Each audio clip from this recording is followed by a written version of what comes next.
Video games and music, two of my favourite things in the world.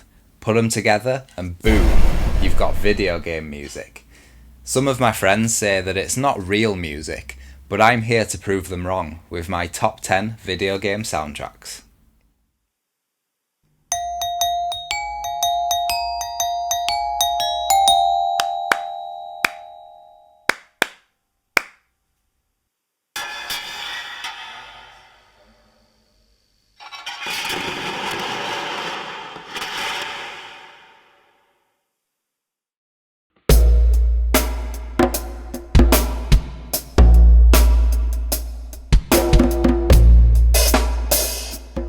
Whilst most Silent Hill soundtracks are a series of intense noise experiments broken up by the occasional weighty rock song, Silent Hill Origins stands out amongst the rest. As you play the game, which is just as strong if not stronger than any mainline series entry, you start to realise that almost every track carries the plodding forward momentum of a trip-hop beat. Akira Yamaoka has crafted an album's worth of tracks here that easily stand on their own merit, more so than any of his previous work due to the use of more traditional musical structure and a focus on percussive instrumentation with rhythmical layers that compel the listener to nod their heads in a trance. Nevertheless, the music of Silent Hill Origins still maintains that classic, creepy atmosphere that fans expect of the series.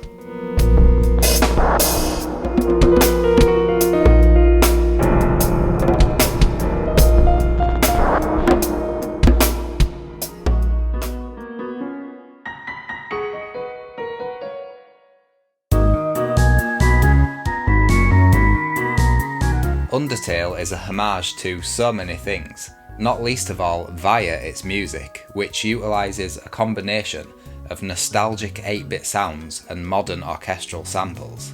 But where it really stands on its own is its absolute hailstorm of quirky, catchy, memorable melodies. Expertly utilising leitmotif, Toby Fox has composed a staggering amount of tracks that cover the huge range of emotion necessary to complement the heartfelt story of Undertale. After being lulled into a sense of calm and relaxation, you're hit in the gut with some of the most epic boss battle music ever created. This soundtrack will have you tingling with goosebumps and possibly even bring a tear to your eye. It's an integral part of the excellent vision Toby Fox had for Undertale.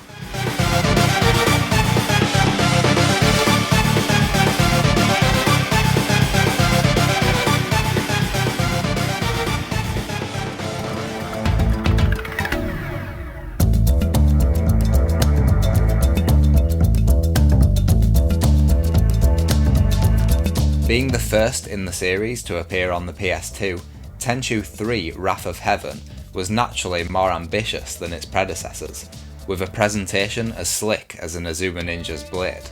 Noriyuki Asakura was the composer for the first 3 Tenchu games, and the high production values can be heard in the music too. Asakura achieved this by refining ideas from previous games upon each installment. You can hear many reused melodies, though the structures are more interesting and the instrumentation more varied in Tenchu 3. The gorgeous combination of traditional Japanese instruments and modern synths, layered by thick delay effects, is often eerie and dripping with atmosphere, perfect for a stealth game. The soundtrack is also epic when it needs to be. Once stealth is broken and it's time for a grueling boss battle, Asakura kicks it up a notch with some incredibly memorable melodies, contributing to the enjoyment of these fights immensely.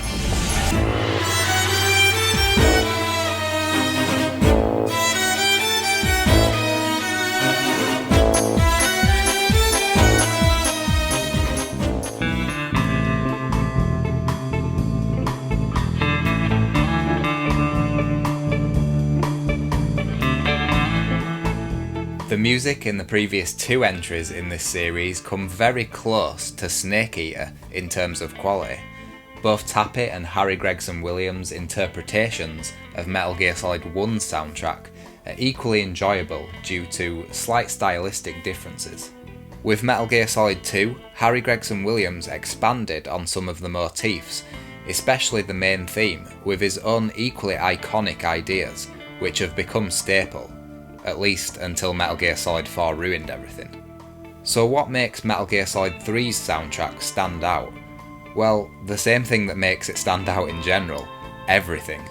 The Cold War era spy theme bleeds through to every aspect of the game, including its soundtrack, and while it may seem cheesy to some, the twangy guitar and generous helpings of flutter-tongue stings coming from the wind section are perfect to put you in the mindset of Naked Snake. Then there's one of the most emotional pieces of music ever composed, Debriefing, which comes at the epic conclusion of the game. Many have been moved to tears by it, and it moves an already iconic moment in Metal Gear Solid to legendary status. Few games are as immersive as Metal Gear Solid 3, and the soundtrack is a huge part of that experience.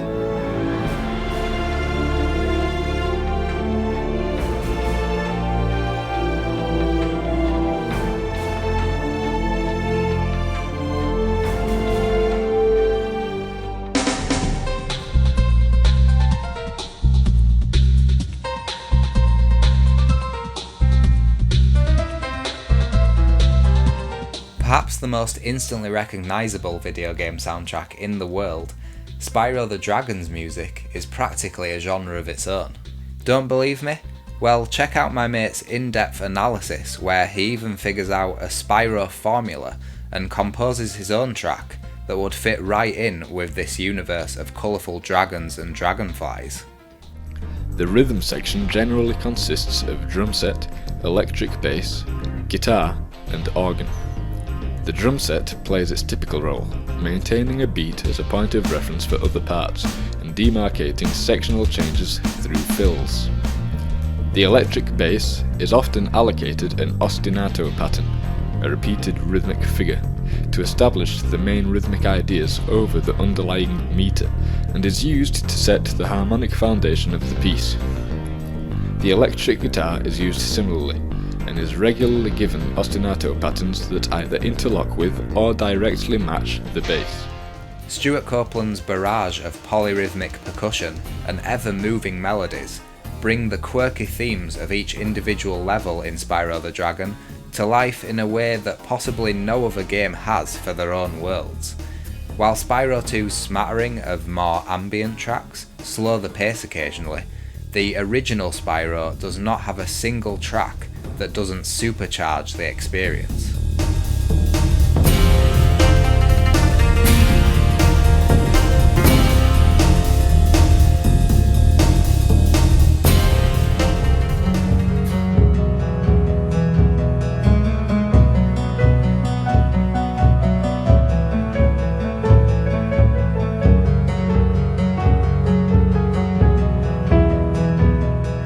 Banished is a game of beautiful simplicity.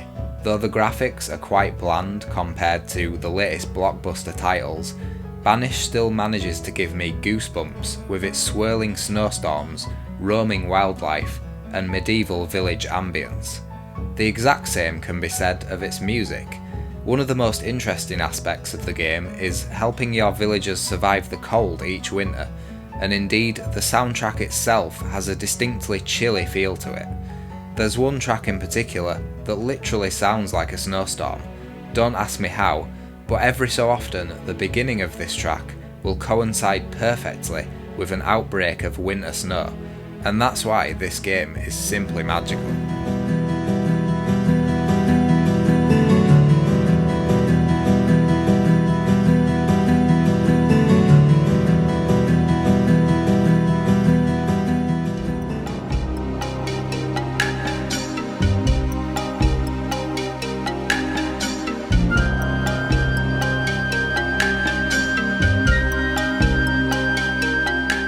Most of the soundtracks on this list make the spot because they complement the tone of the game perfectly. Jade Cocoon is a tricky one because it's not your typical JRPG by a long shot. The whimsical aspects found in most of Jade Cocoon's contemporaries soon give way to sadness, helplessness and hostility, as the protagonist Levin inches his way through this world of uncharted dense forests and none too welcoming wildlife. Kimitaka Matsume's use of intense soundscapes covered with intriguing percussive instrumentation sends constant chills down my spine, and the counterpoint in the main theme is the perfect blend of sadness and hopefulness for Jade Cocoon's gripping story. Matsume only has a few credits to his name as a composer, but it's a name that always pops into my head when I think of the most affecting soundtracks in gaming.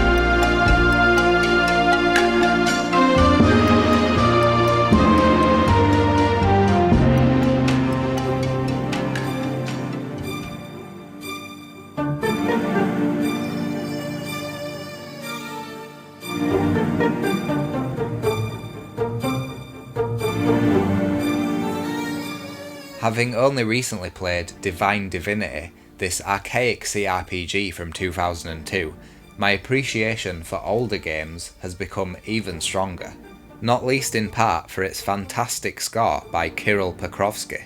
The reverberous strings and eerie vocal chants made the land of Rivellon feel absolutely massive. The taverns are full of life, the caverns are full of, well, the undead mainly, and the music brings it all together. The soundtrack is also quite expansive, 44 tracks covering the various areas of the game, which at first seems like a simple Diablo clone, but like the soundtrack, evolves and changes as the player journeys through forests, snowfields, deserts, and volcanic wasteland. My favourite track, Sighs of the Elven Kind, features a lush harp arpeggio, gently moving the track forward. Drawn out cymbal swells lull you into each of the flowing motifs. On top of it all, there's the gorgeous combination of male and female vocals that really embodies the title of the track, with intermittent whispers trailing off into silence. At the point of hearing it, I remember exclaiming out loud that this soundtrack is simply one of the best things in existence.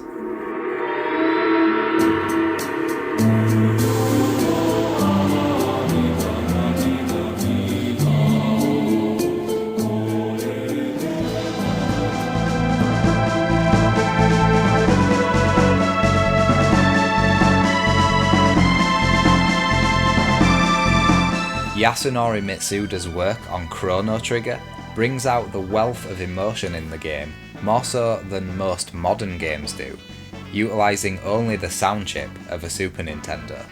This is one epic journey, and each melody in Chrono Trigger is set to match that journey every step of the way. Many of the pieces, such as Tyran Castle and the battle theme, have a distinctly prog rock feel, which is quite an achievement, along the lines of the Earthbound composer's attempts at recreating different musical genres with Nintendo sound chips. I think the standout thing about Chrono Trigger's music though is the character themes, which are as diverse and entertaining as these amazing characters are themselves. Frog's theme is of course a fan favourite, and this also embodies the feeling of the soundtrack as a whole. This is classic JRPG music at its absolute finest.